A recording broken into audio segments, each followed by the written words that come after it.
Este parladoiro estámoslo celebrando na igrexa de Cedeira, en Redondela, e non é casualidade, porque esta é unha igrexa que foi deseñada, que foi construída por Fernando de Casas e Novoa, o celebérrimo arquitecto e construtor da fachada da Catedral de Santiago.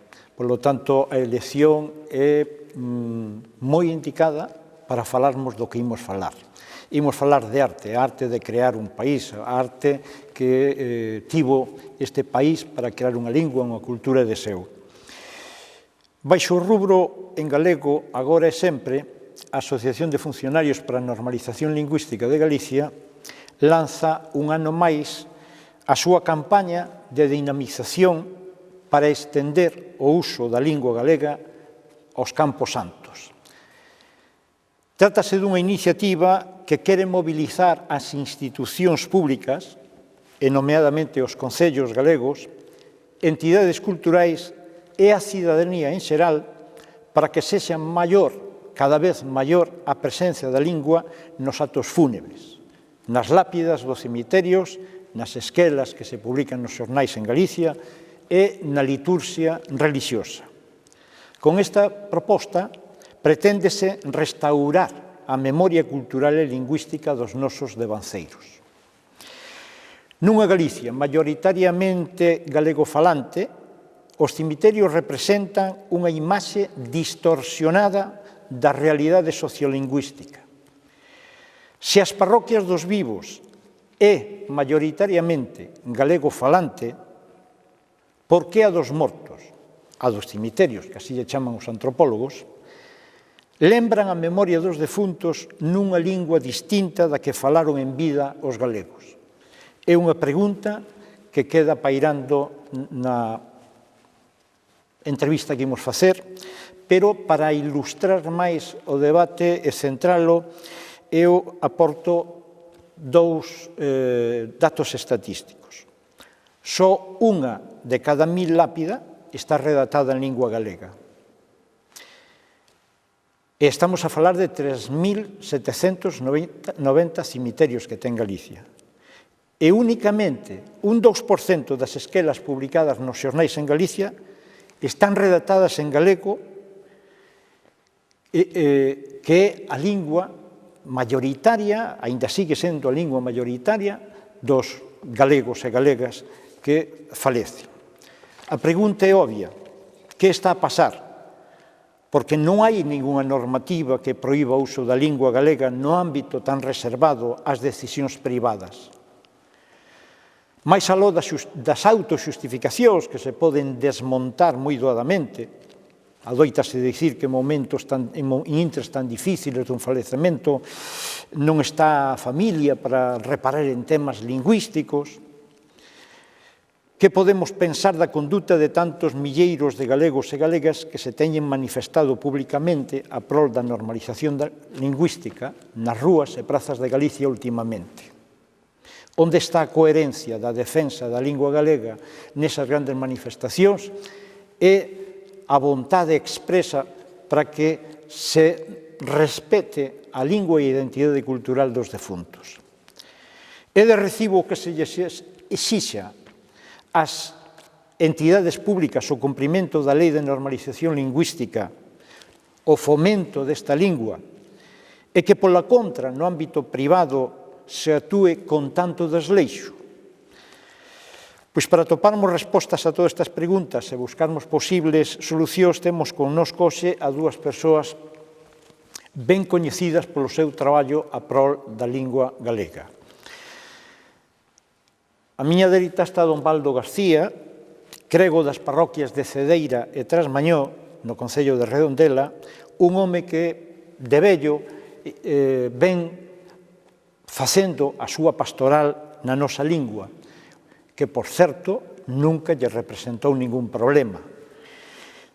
Dende hai moitísimos anos, como digo, o selo sacerdotal realízase en lingua galega. Pero, aparte desto, don Baldo participa en colectivos de crentes galegos como Irimia, é colaborador de publicacións que procuran a galeguización da fe. El vai ser unha das persoas neste debate que vai aportar algunhas solucións e, por certo, moi interesantes e clarexadoras. A miña esquerda está don Demetrio Gómez Xunqueira, que, aparte da súa condición de profesor de ensino medio, é concelleiro de normalización lingüística do Concello de Pontevedra, un dos concellos máis activos na recuperación de usos públicos, de usos sociais para a lingua galega. Entón, a primeira pregunta xa lla fago a don Demetrio. Que se podería facer desde os concellos para corrixir esta situación? Ben, relacionado exactamente con este tema, desde os concellos o que temos que pensar é que o que estamos vendo é a demostración de que a lingua galega non é unha lingua normalizada na Galiza. É a lingua, como ti decías, da maioría da poboación, é a lingua que fala a inmensa maioría dos galegos de xeito cotián todos os días, e o que se pretende é que esa lingua sexa tamén normal nas institucións. Ese é o traballo que temos que intentar desde institucións oficiais como, por exemplo, o Concello de Pontevedra, como todos os concellos, ou, sobre todo, desde a Xunta de Galiza. E ese é o traballo que ainda que no Concello de Pontevedra intentemos, nos está intentando o que ten ainda partidos políticos, forzas que intentan que non se faga. Digamos que a día de hoxe podemos ser distintos, podemos reclamar o galego onde o queiramos. É xa posible reclamar o galego cando un va a casar nunha igrexa, en xeral na administración pública ou incluso en negocios privados. Podemos reclamar que se nos atenda en galego. O que falta é esa oferta positiva, ese actuar de que a administración, que a igrexa, que a empresa actúe directamente en galego. Ese é o obxectivo fundamental do Concello de Pontevedra. Actuar en galego e que non nos teñan que reclamar que eso sexa así. Procuramos aplicalo en todos os ámbitos e pensamos que é a única solución para casos como este. Cando a alguén lle falece un ser querido, o último que se preocupa é de reclamar nada. Pretende pasar o trago o mellor que poida, e entón non está ni para reclamar asuntos de lingua ni de ningún outro tipo. Por lo tanto, aí a lingua debería ser a lingua natural, a que temos no país. A nosa lingua debería ser a que servise para os oficios funerarios, para as esquelas, para as placas, e que non tuvese que ser demandada. Que non tivese que ser demandada aí, como non ten que ser demandada en ningún outro sitio. Debería ser na lingua na que traballemos. Mais, nese caso, obsérvase claramente que ou a lingua se demanda ou non ten esa presenza. No resto dos ámbitos, somos moitos quen demandamos que se actúe en galego. Por eso se nota moita presenza, porque eu creo que incluso é mayoritario na sociedade a demanda de que se actúe en galego, pero sigue tendo que facerse esa demanda e ata agora o que conseguimos é a capacidade de demandármola. Temos que seguir traballando para facela normal, habitual, cotián. Hai 2 anos, no cemiterio de Cedeira, puxose unha placa recordándolle a todos os que acuden ao cemiterio que, grazas a todos os que están soterrados nel, Galicia sigue a ter unha cultura e lingua de seu. Isto non parece unha anécdota, pero non é menos relevante, porque o feito de que o cemiterio, que é un espazo público tan visitado casi todos os días, e que cando se entre pola porta se lea aquela placa, pois falle recordar a xente que é un contrasentido soterrar en castelán cando o defunto falaba galego, non é? Sí, é certo que aquí na miña parroquia de Cedeira, como na miña parroquia de San Vicente de Trasmañó, a lingua galega é a lingua normal da liturxia. E a lingua da liturxia tamén sirve para os enterramentos da xente e todo isto. Quero dicir que por parte dos cidadáns desta parroquia non hai ningunha oposición a que nós celebremos todos os domingos e todos os días nos entierros ou non nos entierros, nas funcións non sei, hasta da primeira comunión dos nenos, utilizamos sempre a lingua galega. E a xente desta parroquia, polo menos, está contenta con iso, non se opón en absoluto, habrá sempre alguna persoa que outra, pero non se opón en absoluto, temos todo isto, galego as catequistas, os os catequistas, o cura, todos utilizamos a lingua galega aquí e tamén estamos loitando para que as placas do cemiterio tamén teñen unha escritura galega, porque nos parece, de alguma maneira, que é unha lembranza máis querida, máis cariñosa para aqueles que xa non están connosco, pero que están aí nese cementerio, e a placa nos permite falar con el todavía na lingua que el viviu, con a lingua que el aceptou cando estaba vivindo aquí. Eu, pola miña parte, o que teño que decir é que non teño oposición ninguna nestas parroquias. Eu teño as parroquias as dúas con toda a liturxia en galego, con todos os escritos en galego, e non teño problemas de momento ningún. Sei que hai problemas que veñen de outras partes, pero vamos, aquí non. E obsérvase que agora os familiares poñen máis lápidas en galegos que hai anos atrás. Sí, que hai anos atrás, sí, pero non demasiado todavía, non? Pero que podes facer máis, e seguiremos facendo máis. Temos unha comisión de señoras para o cementerio que traballan moitísimo por isto, non? De que as lápidas, aunque non é fácil a veces, porque as familias son delicadas en este sentido, pero están elas tamén traballando moito para que as lápidas sean tamén unha expresión en galego da persoa que faleceu, do cariño que se lle podía ter, de todo isto. E non sería oportuno que en Galicia se instaurase o Día de Defuntos como tamén o Día da recuperación, da rehabilitación da memoria cultural e lingüística, porque ás veces a Iglesia ten feito un planteamento moi espiritualista, moi animista, pero eu creo que se a Parroquia dos Vivos ten o Día das Letras Galegas, a Parroquia dos Mortos, o cemiterio debía ter o Día das Letras tamén, é dicir, a rehabilitación da memoria de todos eles, porque case todos os que están soterrados nos cemiterios andaban polos camiños falando galego, non? Entón, dentro das medidas que a mí se me ocorre, non podería ser que os cregos que nos estén a escoitar días antes, previos ao día 1 de defuntos, non aleccionaran aos fregueses con unha homilía específica para honraren como é debido aos defuntos o día 1? Por suposto, eu o que penso ademais é que todo que os cregos de Galicia traballásemos por la fala lingüística de Galicia, por o corazón da Galicia, pola alma de Galicia, sería bo, sempre.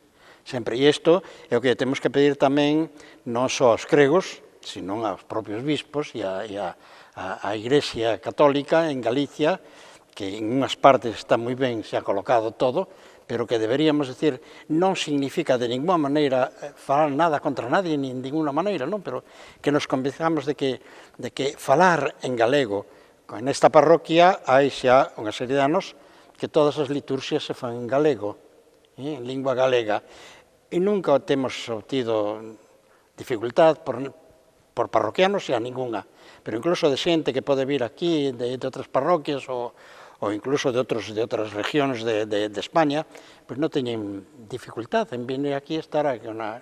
E entón, eu polo menos aproveito para decir que a lingua galega lévanos a todos a ser máis unidos en algo que podemos chamar de unha maneira de grandeza na alma galega. Galicia ten unha alma, e en esa alma ten unha lingua. Entón, isto non é ir contra nadie nin contra ninguén, é simplemente, como nos pasa con cualquier outra cousa que amamos profundamente, pode ser a familia, pode ser outras cousas, unha cousa que amamos profundamente, chegar ao corazón de eso que amamos e de vivilo. E eu, bueno, aquí nunca tuve a menor dificultad en ter a liturxia en galego, nunca. Sí, desde unha perspectiva quizás máis laica, ou laica de todo, casi podemos ver a Igrexa como un símbolo do que é a sociedade, non? Porque as fórmulas democráticas, as que parten do pobo, as que saen desde os curas que traballan nas parroquias como a vostede, acaban traballando en galego, porque é a lingua dos seus fregueses, é a lingua na que hai que desenvolverse, non? É que está nos evanxellos, non? Cando cando o Espírito Santo manda os apóstolos non lles dá dalles a lingua dos fregueses cos que van estar, non manda impoñer ningún idioma, non? Eso é unha cousa que ven despois. Pero, xunto a iso, a Igrexa foi un axente desgaleguizador, moitas veces. Non, digamos así, a pé de rúa, senón a xerarquía, a que ven imposta, a que nos ven de fora, a que non é realmente democrática, a que non representa a maioría dos galegos, ese funcionou moito como un axente desgaleguizador, eso que estamos vendo nos cimiterios onde aparecen todas esas lápidas que ti decías antes, que un 999 por 1000 están en unha lingua que non é a nosa, non? Entón, claro, non é que sexa algo especial, sino que o problema para Galiza é que eso foi o habitual. As xerarquías que representan o poder, sexan as de Igrexa, sexan as do Estado, sexan os presidentes da Diputación, os gobernadores civiles ou incluso moitas fórmulas políticas, pois veñen de fora, non representan democráticamente o sentir dos galegos e, polo tanto, constitúense en axentes desgaleguizadores. Contra eso, para cambiar iso é para o que temos que... De todos os xitos, se visita cemiterios en Cataluña ou no País Vasco, sorpréndese porque a maioría das lápidas están nos respectivos idiomas. Eses países viviron tamén unha circunstancia parecida política semellante a nosa, porque foi o destino común que tivemos, pero eu creo que aí hai un rearme da sociedade civil. Hoxe non hai nada que impida que unha placa estea en galego. A min teño que sacar aquí a coacción unha anécdota que vivín nesta igrexa con Don Baldo.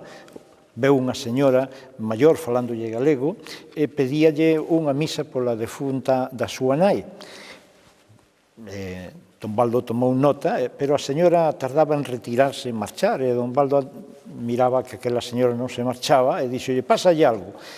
E a señora atreveuse a dicirlle, mire, Don Baldo, xa sei que usted todo fai en gallego, pero se o funeral da miña nai se poidera facermo usted en castellano.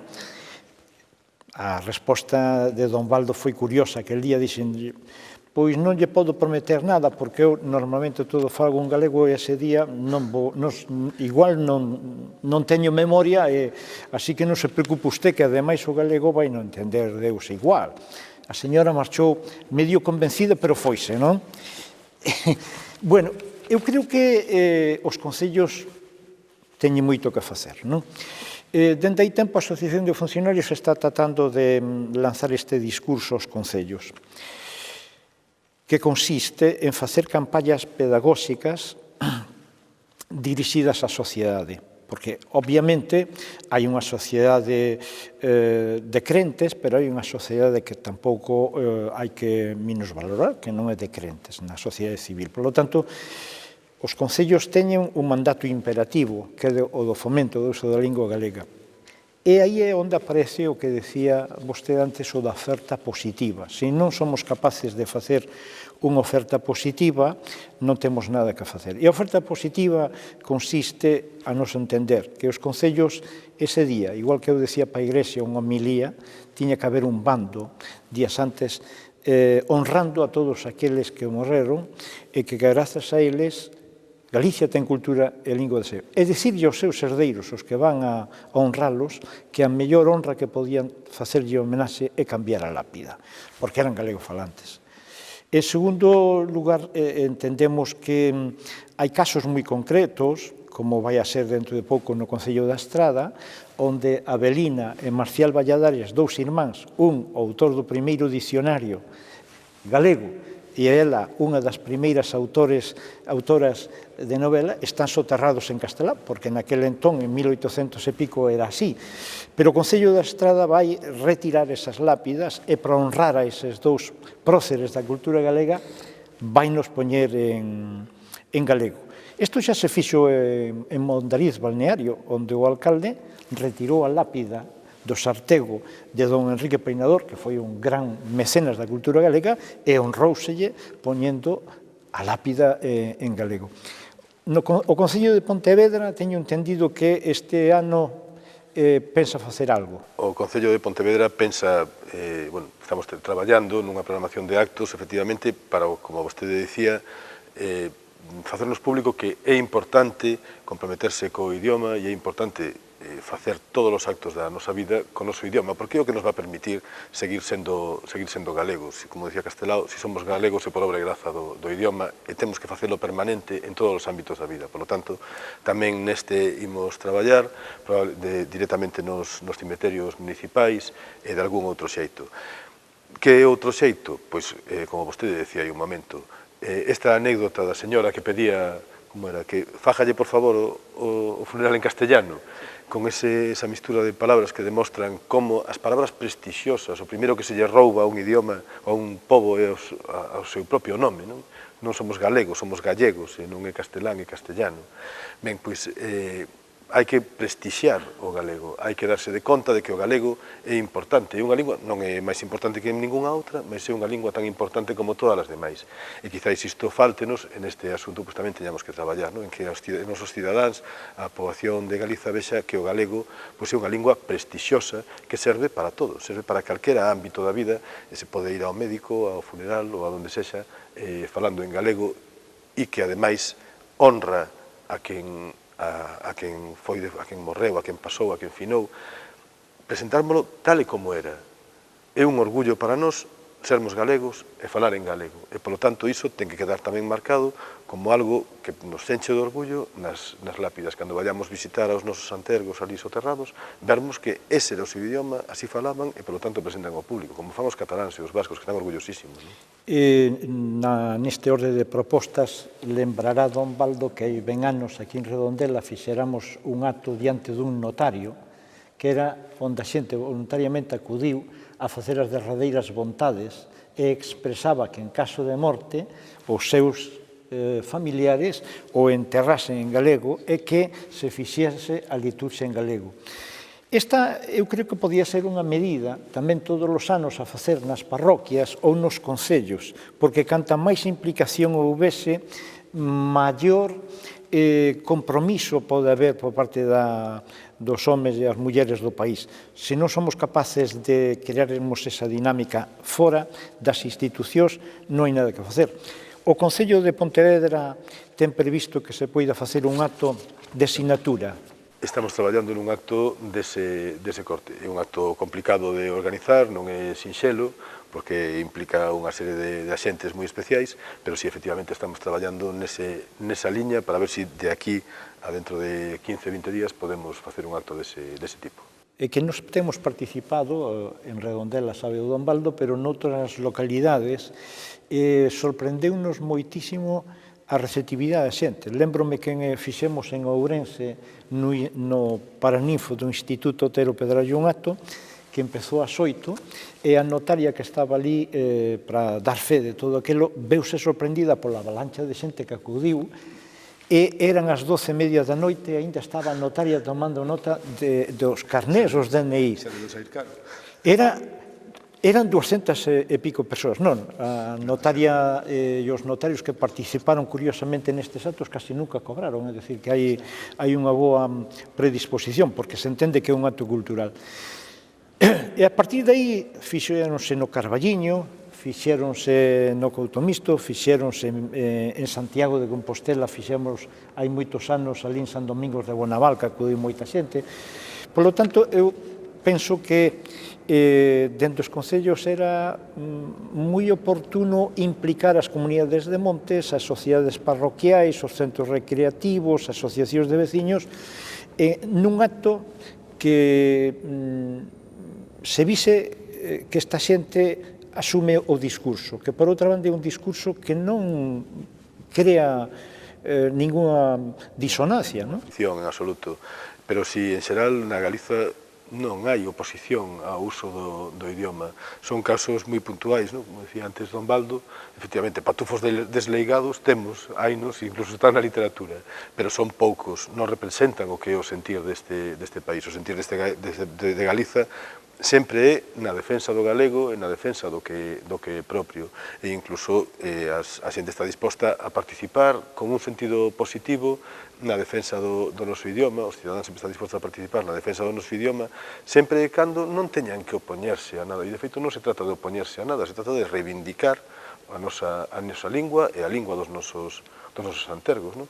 Nese sentido, é no que nos procuramos traballar e no que vamos procurar que estean os actos deste día do 1º de novembro, non? Os relacionados co 1º de novembro, probablemente se xan antes.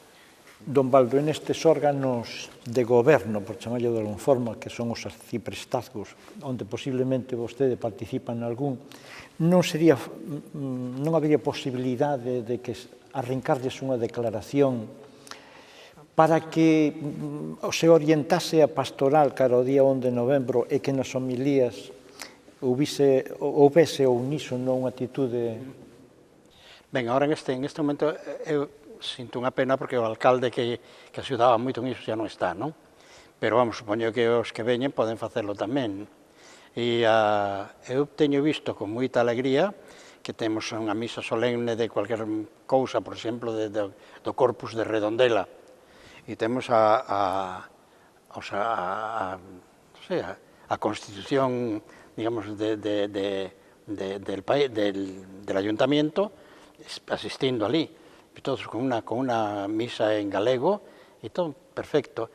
Facendo eles mesmos tamén, cando estaba anterior, facendo eles mesmos cousas en galego para a festa do Corpus, a festa da Coca, que era unha festa moi popular en Galicia, en Redondela sempre foi, e penso que o problema está un pouco máis, lo sinto moito dicir isto, pero un pouco máis na parte da Igrexa que na parte do goberno. Por eso eu decía que é posible que vostede acuda a algunha reunión do Consello Arcebispal ou do Arciprestazgo, e digo, non sería doado colocar aí o discurso para que os demais cregos... Non se me teña ocurrido, pero se me vai a ocurrir a partir de agora.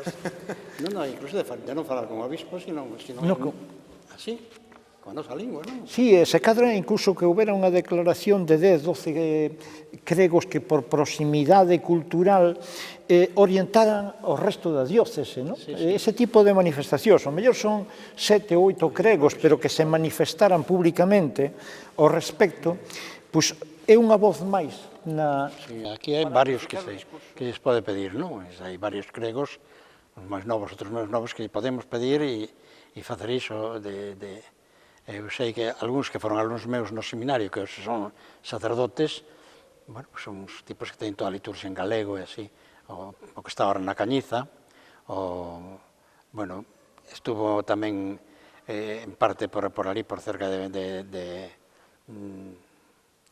como se chama, de Pontareas, por ali, bueno, sí. E temos algúns, temos tamén o párroco un párroco aí salindo de Redondela, que tamén fai. Me fastidia moito máis, teño que dicirlo así, que en Redondela, Igrexa, que foi moi loitadora pola lingua galega, que non sea precisamente a que máis traballo faga tamén para os cristiáns. Aquilo que traballou moito, tamén moito o goberno de Redondela, non? Agora xa non está de alcalde, pero vamos, traballou moito tamén pola galeguidade e todo isto. Pero agora eu diría que os cregos temos bastante que facer en ese sentido tamén. Pois logo casi empezamos a que antes a mediados de outubro houvese unha declaración de cregos galegos da zona instando a xente do común a que honre a memoria cultural e lingüística, non? Que é o mesmo que se faría cos concellos. Claro, é importante facer esas declaracións, é importante sempre o acto público, sempre a expresión clara de que o que se pretende coa normalización da lingua. Que non se sintan ofendidos. Eso é habitual. Pero tamén é fundamental o outro que se pode ver en Pontevedra. En Pontevedra eu teño a sensación de que a normalización da lingua vai mellorando. Paseniño, a modo, non estamos para tirar foguetes, pero algo mellora. E a iso axuda a coherencia. Temos un alcalde que sempre fala en galego. Non fala en galego só cando lle poñen un micrófono diante ou cando está no pleno. Sempre fala en galego. Calquera cidadán que se cruce co alcalde de Pontevedra na rúa, e iso é habitual, escoita o que va falando en galego. Colle o teléfono e saia quen saia, fala en galego. Ven o embaixador de non sei onde e fala en galego. E a xente escoita. Ese escoitar que o galego é normal, que o galego é habitual e que o galego ten prestixio, non simplemente dicilo, que tamén é básico, eso é o que realmente axuda. Moitas veces non nos axuda pois en escoitármonos a conselleiros que se ve que non saben falar ou que só esperan a que lles poñan alcachofa diante, falan e logo volven ao castelán, non? Eso non axuda moito. Eu penso que, efectivamente, a normalización consíguese ca credibilidade do mensaxeiro para que a mensaxe sexa crible, non? Da mesma maneira que é crible a creatividade dos nosos grandes creadores, como é Fernando de Casas en Novoa, que pasaron séculos e a súa arte está aí presente na fachada da Catedral de Santiago e tamén aquí en Cedeira, nesta igrexa e neste retábulo. A cuestión é poñer en valor o que temos, a lingua ou a arte, o que teñen que facer os veciños desta parroquia ou de outras moitas é saber valorar o patrimonio monumental, arquitectónico, religioso e a cultura material e inmaterial. E con esta mensaxe poderíamos rematar o parladoiro de hoxe, se lles parece. Muy ben.